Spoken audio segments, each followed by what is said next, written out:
29. Siapa yang ditunggu? Setelah keheningan yang lama di dalam kamar, Mulan Rantai berkata dengan terkejut. Nona pelayan, apakah Anda melakukan kesalahan? Kenzi miskin, bagaimana dia bisa membeli anggur merah yang begitu mahal? Dan Di Handoyo merasa tidak mau dan kesal. Ya, Anda pasti salah, Kenzi tidak punya uang sama sekali, jadi dia akan tidak mampu membeli anggur merah yang begitu mahal. Beberapa kerabat memandang Kenzi dengan curiga dan setuju. Manajer Yuko masih tenang dan memiliki temperamen yang baik. Anda tidak perlu meragukannya. Tuan Kenzi memiliki status terhormat, dan merupakan tamu paling terhormat yang bahkan tidak mampu diundang oleh restoran kami. Dia datang sendiri ke restoran untuk makan malam, tentu saja, restoran akan menyambutnya dengan hangat. Untuk menunjukkan rasa hormat kami kepada Tuan Kenzi, 2 botol Cabernet Sauvignon 1977 ini, serta semua makanan di dalam kamar ini, akan diberikan secara gratis. Setelah mendengar ini, dan Di Handoyo, Mulan Rantai dan yang lainnya mengerti bahwa itu karena wajah Kenzi. Restoran secara khusus menyajikan anggur merah setinggi langit, dan seluruh pesanan bebas dari bayaran. Namun, dia jelas orang yang miskin dan pecundang, bagaimana dia bisa memiliki wajah sebesar itu? Dan Di Handoyo dan yang lainnya memandang Kenzi dengan takjub dan tidak dapat memahaminya. Mulan Rantai bersikeras untuk bertanya. Pelayan, apa hubungan Kenzi denganmu? Apakah Anda pantas menghabiskan lebih dari 2 juta untuk sampah ini? Manajer Yuko tidak kehilangan etiketnya, tetapi nadanya dingin. Tuan Kenzi dan bos kami adalah teman pribadi, dan hubungan semacam ini tidak dapat diukur dengan uang. Pada akhirnya, itu adalah pelayan di restoran kelas atas. Manajer Yuko tidak berbicara dengan rendah hati atau arogan, sopan, dan tidak menyembunyikan hubungan antara Kenzi dan Rumi Smith dan mengatakan yang sebenarnya. Siapa bosmu? Dan Di Handoyo bertanya dengan enggan. Tidak ada komentar. Manajer Yuko membungkuk dengan lembut. Jika tidak ada kebutuhan lain, saya harus pergi tanpa mengganggu makan semua orang. Tunggu. Dan Di Handoyo tidak mau ditampar wajahnya oleh Kenzi, dan ingin menemukan sesuatu yang tidak menyenangkan bagi Kenzi. Dia memandang Kenzi dan berkata dengan cemburu. Saya ingin melihat seberapa besar wajah yang disebut Tuan Kenzi ini bagi bosmu. Dia mengangkat dagunya dengan arogan. Nona pelayan, anggur di sini tidak cukup, mari kita tambah 2 botol lagi anggur merah harga selangit ini. Saya ingin melihat seberapa banyak restoran Anda bersedia habiskan untuk memberikan wajah padanya. Dan Di Handoyo menunjukkan wajah yang tak tahu malu. Aurora Bliss tidak tahan lagi, dan memprotes dengan tidak puas. Dan Di Handoyo, bagaimana kamu bisa melakukan ini? 4 botol anggur merah lebih dari 4 juta. Kamu ingin menyakiti orang lain dengan sengaja. Dan Di Handoyo segera berubah menjadi senyum, lembut ramah. Aurora, kamu salah paham. Aku hanya ingin kamu melihat dengan jelas apakah pria seperti Kenzi memiliki wajah yang begitu besar. Lagi pula, aku berkencan denganmu, dan aku tidak bisa membiarkan sampah ini pamerkan kekuatannya di depanku. Kata-kata ini tidak tersamar dan tidak tahu malu. Namun, Mulan Rantai sangat mengaguminya dan memuji dengan antusias. Dan dia tidak buruk, untuk putriku, dia memiliki kekuatan untuk tidak mengakui kekalahan, ini adalah sikap pria yang berani. Beberapa kerabat tersanjung.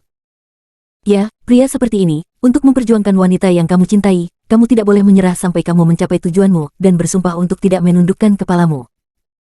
Lihat, bisa mengatakan hal tak tahu malu dengan cara yang menyegarkan dan halus menunjukkan betapa eksentriknya mereka. Aurora Bliss sangat marah sehingga dia tidak bisa berbicara. Dia tahu di dalam hatinya bahwa apapun yang dia lakukan, mereka akan tetap berdiri di sisi Dan Di Handoyo tanpa syarat dan mengepung serta menekan Kenzi. Dan Di Handoyo menegakkan punggungnya, penuh kemenangan. Bagaimana, pelayan cantik? Bukankah restoranmu ingin menghormati wajah Kenzi? Kalian harus terus mendukung, dan 2 botol Cabernet Sauvignon lagi, apakah Anda bersedia mendukungnya? Dia yakin restoran tidak akan pernah mengeluarkan biaya tinggi untuk mendukung Kenzi.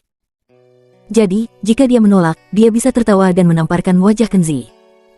Dia tidak pernah menyangka manajer Yuko berkata tanpa mengedipkan mata. Apa hanya 2 botol? Ada 8 orang di kamar Anda, setidaknya 1 botol per orang. Saya akan memberi Anda 6 botol Cabernet Sauvignon lagi. Dia bertepuk tangan dengan ringan, dan langsung menyapa pramusaji yang masuk dengan rapi dan membawa 6 botol Cabernet Sauvignon harga setinggi langit. Menurut pendapat manajer Yuko, akan sepadan untuk membakar seluruh restoran untuk menyelamatkan muka Kenzi. Karena dia tahu betul bahwa Tuan Rumi Smith sangat menghargai Kenzi, jadi dia tidak perlu memikirkan apa-apa lagi, hanya dengan kartu naga dan Phoenix yang Tuan Smith berikan kepada Kenzi sudah cukup untuk menunjukkan status tertinggi Kenzi bagi Rumi Smith. Mulan Rante, Aurora Bliss, dan beberapa kerabat semuanya tercengang ketika melihat 8 botol anggur merah dengan harga satuan 100.000 euro diletakkan dengan rapi di atas meja. 8 botol anggur merah akan menelan biaya 8 juta. Restoran ini benar-benar rela membakar uang untuk Kenzi. Mereka semua memandang Kenzi dengan heran, berpikir dalam hati mereka, Kenzi memiliki wajah yang begitu besar, itu benar-benar tidak masuk akal. Mulan Rante melihat beberapa bibi yang lebih tua memandang Kenzi dengan rasa iri dan rasa hormat yang samar di mata mereka. Nona pelayan. Dandi Handoyo bertanya dengan marah. Kamu membuat kerugian besar untuknya, apakah bosmu tahu? Manajer Yuko memutar matanya dan memberinya tatapan idiot. Dia bertanya dengan hangat. Tuan, apakah Anda perlu membuka botol di tempat? Buka. Buka semuanya untukku. Dandi Handoyo tidak menyerah. Dia harus melihat dengan matanya sendiri apakah restoran ini benar-benar rela membakar banyak uang untuk disia-siakan seperti Kenzi. Manajer Yuko masih tidak mengedipkan kelopak matanya, melambaikan tangannya dengan lembut, dan pelayan lainnya mengambil pembuka botol dan membuka 8 botol anggur merah harga setinggi langit satu persatu. Tuan, apakah Anda puas sekarang? Dandi Handoyo tercengang, dan dia sangat malu sehingga dia tidak bisa menjawab untuk waktu yang lama. Makan dengan 8 juta anggur merah, kemegahan yang luar biasa ini, benar-benar melampaui kognisinya. Sangat disayangkan bahwa kemegahan sebesar itu bukan untuk wajahnya, tetapi untuk wajah Kenzi. Dia memiringkan kepalanya untuk melihat Kenzi, menunjukkan mata cemburu dan penuh kebencian. Ehem. Pada saat ini, Kenzi berkata dengan ringan. Manajer Yuko, Anda terlalu impulsif. Bahkan jika Anda ingin membiayai saya, Anda harus menanyakan pendapat saya terlebih dahulu. Aku ingin mengingatkan, bukan aku yang mengundang tamu hari ini, tapi Tuan Dandi yang menjadi tuan rumah. Sekarang aku tamu yang telah menjadi tuan rumah dan memberikan sumbangsih yang besar. Saya pikir itu sangat tidak adil. Jadi, jangan hitung makanan ini atas namaku. Kamu harus melunasi tagihannya, dan Tuan Dandi akan membayar tagihannya. Dandi Handoyo melompat seperti kucing yang ekornya diinjak. Omong kosong apa yang kamu bicarakan, makanan ini adalah lebih dari 8 juta, bagaimana saya bisa membayarnya? Kenzi berkata dengan aneh. Mengapa, tak sanggup membayar tagihan? Bos real estate besar Anda, tidak mungkin mengandalkan saya, seorang pria miskin dan sampah untuk membayarmu, kan? Kamu. Dandi Handoyo tampaknya telah dipukul 80 kali di wajahnya dengan pukulan keras, pipinya memerah darah, dan tubuhnya gemetar karena marah, tetapi dia tidak bisa berbicara. Bu, lihat dia. Kenzi menoleh ke Mulan Rante dan menunjuk Dandi Handoyo. Bukankah kamu baru saja mengatakan bahwa dia adalah pria yang tidak akan mengakui kekalahan dan memiliki keberanian? Sekarang dia ingin mengambil keuntungan dari saya dan menolak untuk membayar. Lihat, bagaimana ini harus dihitung. Mulan Rante sangat sedih sehingga dia serasa ingin mati, seperti menelan lalat, wajahnya sangat jelek.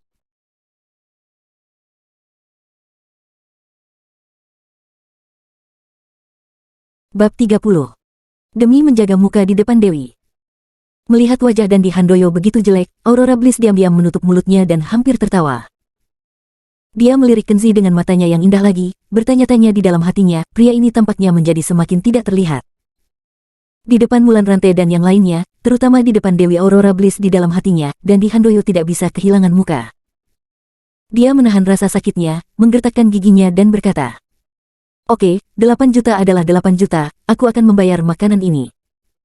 Untuk mengambil hati sang Dewi, dia hanya bisa memotong dagingnya dengan pisau dan mengambil risiko. Untuk sementara waktu, Mulan Rante dan yang lainnya tertawa bersama, dan bahkan secara berlebihan memuji Dandi Handoyo. Dengar, izinkan saya memberitahu Anda, Nak Dandi kaya dan berani, dan dia lebih baik daripada sampah itu. Wajah Mulan Rante cerah seolah penuh dengan angin musim semi, dan dia mulai pamer di depan saudara perempuannya, seolah-olah dia menganggap Dandi Handoyo sebagai menantunya. Beberapa saudara dan saudari memuji satu sama lain. Itu benar, Nak Dandi layak menjadi orang kaya, makan 8 juta, bahkan tanpa mengedipkan mata, pasti lebih baik daripada sampah itu. Saudari Mulan, Anda akan memiliki kesempatan makan enak di masa depan. Dengan menantu emas seperti Nak Dandi, hari-hari kekayaan dan kehormatan akan segera datang. Hahaha. Mulan Rante tertawa terbahak-bahak, semakin dia memandang Dandi Handoyo, semakin dia menyukainya, dan tentu saja, semakin dia membenci Kenzi. Dia tidak sabar menunggunya menceraikan putrinya di detik berikutnya. Makanya menghabiskan biaya 8 juta. Meskipun Dandi Handoyo berdarah karena rasa sakit di hatinya, dia beruntung bisa berjuang untuk kesombongannya, setidaknya dia tidak kehilangan muka di depan Aurora Bliss. Nak Dandi, apakah kamu tidak memiliki sesuatu untuk dikatakan kepada Aurora? Pada saat ini, Mulan Rantai mengedipkan mata dan mengingatkan. Dan Di Handoyo mengerti dan berpikir itu adalah kesempatan yang baik untuk mengekspresikan dirinya, jadi dia tersenyum dan berkata, Aurora, aku tidak akan pernah melewatkan kesempatan ketika aku melihatmu kali ini. Kamu selalu menjadi wanita favoritku, demi Anda, tidak peduli berapa banyak saya membayar, saya tidak akan ragu, saya hanya ingin bersamamu. Aurora, karena saya telah bercerai, saya tahu lebih baik daripada siapapun bahwa pernikahan yang tidak bahagia tidak akan bertahan lama, dan saya menghargai perasaan lebih dari siapapun, jadi tolong terima saya, izinkan saya untuk mulai sekarang menyentuhmu. Saat dia berbicara, dia mengeluarkan cincin berlian dan menawarkannya dengan kedua tangan dengan hormat. Hubungan macam apa ini? Ini sudah lamaran pernikahan. Aurora Bliss mulai merasa malu, suaminya Kenzi duduk di sebelahnya, tetapi dia mengeluarkan cincin berlian secara terbuka, yang agak berlebihan. Kenzi sangat tenang, tidak mengatakan sepatah kata pun, dan menyesap tehnya perlahan, seolah-olah dia tidak menganggapnya serius sama sekali. Karena dia tahu wanita seperti apa Aurora Bliss sama sekali tidak memandang rendah Dan Di Handoyo, dan tidak akan pernah menerima cincin Dan Di Handoyo. Tapi dia tidak tahu bahwa saat ini Aurora Bliss paling berharap dia akan berdiri dengan tegas, tetapi dia tidak melakukannya, yang membuat Aurora Bliss diam-diam marah, kesan baik yang dia miliki baru saja hilang dalam sekejap. Aurora, Nak Dandi sangat tergila-gila padamu, kamu dengan cepat terimalah cincinnya. Mulan Rantai tampak lebih cemas daripada putrinya, ingin mengambil cincin itu dan menerimanya untuk putrinya. Beberapa tetua dan kerabat di dekatnya juga dengan cepat membujuk mereka. Aurora Bliss tidak melihat cincin itu, dan berkata dengan acuh tak acuh, Tuan Dandi, Anda tidak mabuk kan, mengapa Anda berbicara omong kosong? Dan Di Handoyo berkata dengan hormat. Aurora, saya tidak berbicara omong kosong, saya benar-benar membutuhkanmu. Karena aku sakit, hanya kamu yang bisa menyembuhkan penyakitku. Aurora Bliss tertegun, menyembuhkan penyakitmu. Apa maksudmu? Dia bukan seorang dokter, dan dia tidak tahu bagaimana jadi dokter. Penyakit apa yang bisa dia sembuhkan? Untuk mengejar Aurora Bliss, Dan Di Handoyo berpura-pura tergila-gila. Jika Aurora Bliss terus bertanya apa penyakitnya, dia akan berkata dengan penuh kasih sayang, saya sakit cinta, tidak ada obatnya, hanya Anda yang bisa menyembuhkannya. Sangat disayangkan bahwa trik kegilaannya belum selesai, dan Kenzi melanjutkan. Kamu memang sakit. Dan Di Handoyo meliriknya dengan jijik, tidak mau memperhatikan, dan terus menatap Aurora Bliss. Ingin tahu apa penyakitnya? Kenzi tersenyum dan berkata, energi lemah dan ginjal sangat lemah. Wajah Dan Di Handoyo tidak enak. Omong kosong apa yang kamu bicarakan, kamu sampah, dan masih tahu keterampilan medis. Kenzi berkata dengan acuh tak acuh. Pertama, saya benar-benar tahu beberapa keterampilan medis. Kedua, saya tidak berbicara omong kosong, Anda benar-benar kekurangan ginjal. Dan Di Handoyo tiba-tiba menjadi marah, bajingan ini sangat dia benci, dia membayar 8 juta dan dia menghancurkan wajahnya sendiri di mana-mana, itu terlalu tidak nyaman. Jika dia tidak ingin mempertahankan citranya di depan Aurora Bliss, dia mungkin akan membalik meja sejak lama. Kenzi, jika kamu berbicara omong kosong lagi, jangan salahkan aku karena bersikap kasar padamu. Kata Dan Di Handoyo dengan marah. Kenzi dengan tenang berkata. Kamu lebih tahu apakah aku berbicara omong kosong atau tidak. Kamu baru berusia awal 30-an, dan kamu sudah mulai botak, dan kulitmu kekuningan dan tubuhmu membengkak. Anda sesak napas dan memiliki kekurangan ginjal yang serius. Anda biasanya banyak berpikir, Anda berada di bawah banyak tekanan mental, dan Anda terlalu memanjakan, jadi Anda seharusnya mencari seorang wanita, jadi Anda memiliki masalah seperti ini. Anda sering mengalami insomnia, keringat malam, anggota badan dingin, dan telinga berdenging. Gejala pusing, Anda tidak dapat mengangkatnya saat berhubungan yang sering disebut dengan impotensi, apakah Anda pikir saya benar tentang gejala ini? Dan Di Handoyo hampir tercengang setelah mendengar ini, anak ini luar biasa, semua gejala ini tepat. Dia telah menemui dokter dan mengetahui kondisi fisiknya, tetapi jika orang ini mengatakannya di depan keluarga Aurora Bliss, bukankah itu akan merugikannya? Melihat kulit Dan Di Handoyo menjadi pucat, Aurora Bliss diam-diam merasa jijik, pria ini benar-benar tidak tahu malu. Namun, Mulan Rantai melompat keluar dan mencoba yang terbaik untuk membela Dan Di Handoyo. Kenzi, apa yang kamu bicarakan? Nak Dandi botak dan gemuk, itu pasti karena dia biasanya terlalu sibuk dan tidak punya waktu untuk berolahraga, itu sama sekali bukan impotensi dan gagal ginjal. Ya. Banyak bos muda yang seperti ini, mereka semua terlalu sibuk, ini normal dan tidak masalah. Beberapa kerabat berbicara satu demi satu dan berpihak Mulan Rantai tanpa syarat. Kamu berani memfitnah Nak Dandi karena selalu mencari muka, aku pikir hanya sampah yang tidak tahu malu seperti kamu yang akan melakukan hal seperti itu. Mulan Rantai berkata dengan jijik. Putriku telah tidur di ranjang terpisah denganmu, dan kamu tidak memiliki kesempatan menyentuhnya. Bukankah seharusnya kamu pergi keluar dan melakukan hal-hal kotor seperti itu? Kenzi tidak repot-repot berdebat dan tersenyum. Aurora Bliss sedikit malu. Itu benar, Aurora Bliss memang tidur di tempat tidur terpisah selama bertahun-tahun, dan Kenzi tidak diizinkan untuk menyentuhnya, dan Kenzi terlalu patuh. Tempat tidur Kenzi tidak jauh darinya, tetapi dia tidak diizinkan menyentuhnya, dan dia benar-benar tidak pernah menyentuhnya.